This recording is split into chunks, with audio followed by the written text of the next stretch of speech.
Hi,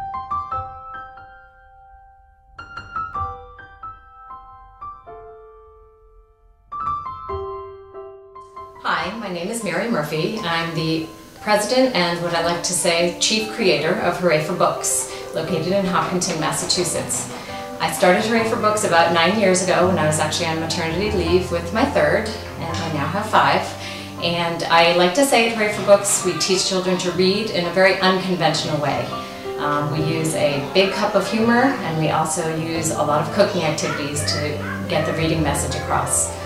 All our lesson plans are typed up in such a way that there's a flow of the class that each of the kids follows. Activities as they come in, a challenge, a story. I tend to pick very funny authors to really bring books to life. And then there's always a cooking activity tied in.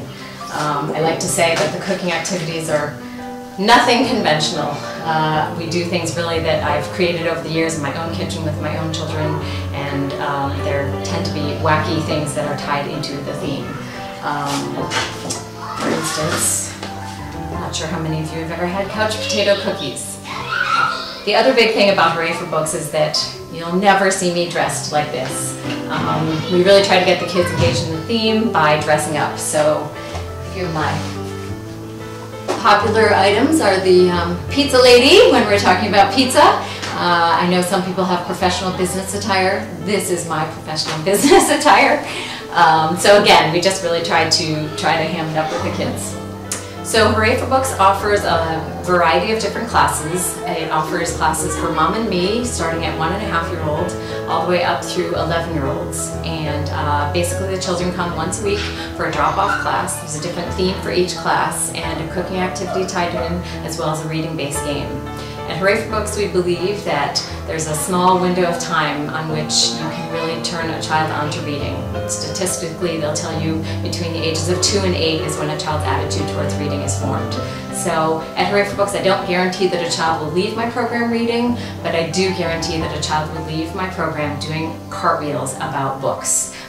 That's my goal, to really instill that absolute love and that screaming hooray for books.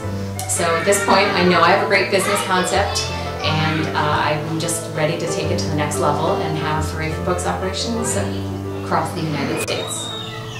So at Hooray for Books, I like to say that we teach children to read in an unconventional way. One of the things that I'm passionate about, besides humor, is teaching children to cook. And if I can have them make associations with letters and sounds through cooking, all the better. So at Hooray for Books, all the kids are following a recipe, and then once the stuff is actually baking in the oven, they're actually using highlighters to work on the challenge of the day. So again, it's another way to incorporate a learning piece into it beyond the reading readiness game that they do. I also find that cooking is something that parents fear doing in their own home with children because of the mess. But kids are so proud of their creations, and they get to bring them home every single week to show mom and dad what they made. And then at the end of our sessions, the kids go home with their cookbooks filled with the recipes of all the yummy stuff we had made. I always say kids at Hooray for Books will never forget the long O sound, because we make homemade donuts. So again, it's another way to bring reading and books to life.